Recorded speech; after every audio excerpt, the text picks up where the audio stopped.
குலதெய்வ அருள் ஏன் தடைப்படுது என்னோட ஜாதகத்தில்? எனக்கு ஏன் கிடைக்கவே மாட்டேங்குது? அங்கே ஏன் போகவே முடியல அப்படின்னு பார்த்தீங்கன்னா, சில சில பேருக்கு அந்த மாதிரிலாம் சொல்லி நம்ம கேள்விப்பட்டிருக்கோம். நம்ம குலதெய்வ கோயிலுக்கே போக முடியல, எனக்கு எங்கன்னே தெரில அப்படிலாம் சொல்லுவாங்க. குலதெய்வ கோயிலுக்கே போக முடியல அப்படின்றதெல்லாம் அமைப்பெலாம் எப்படி இருக்கும் அப்படின்னு பார்த்தீங்கன்னா, அவங்களோட 5ஆம் அதிபதி வந்து கெட்டு போயிருப்பார். 5ஆம் அதிபதி இல்லை 5ஆம் இடம். குலதெய்வத்தை குறிக்கிற இடம் வந்து 5ஆம் இடம் இல்லை 5ஆம் அதிபதி தான், 2 தான். ஓகேங்களா? இந்த 2 இடம் வந்து கெட்டு போயிருக்கும் அவங்களுக்கு. ஸோ அவங்க என்ன பண்ணணும், இதுக்கு என்ன செய்யலாம்? ஸோ கெட்டு போயிடுச்சு, என்ன செய்யலாம்னா, நீங்கள் குலதெய்வ கோயிலுக்கு போங்க.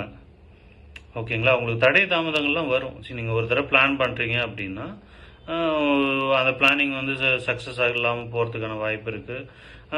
அப்படி போகல இல்லை பிளான் பண்ணுறீங்க, அன்றைக்கி மழை வந்துடுச்சுன்னா அன்றைக்கி போகாதீங்க, அடுத்த தடவை போங்க. மறுபடியும் அந்த பிளான் பண்ணி அதை வந்து தடைப்படுது அப்படின்னா அப்படியே நின்றாதீங்க, அது அடுத்தடுத்து அடித்து போங்க. அப்படி போகும் பட்சத்தில் தான் வந்து உங்களுக்கு வந்து அந்த அந்த அந்த அந்த உங்களோட ஜாதகத்தோட ஃபுல் வேல்யூவே வேலை செய்ய ஆரம்பிக்கும்.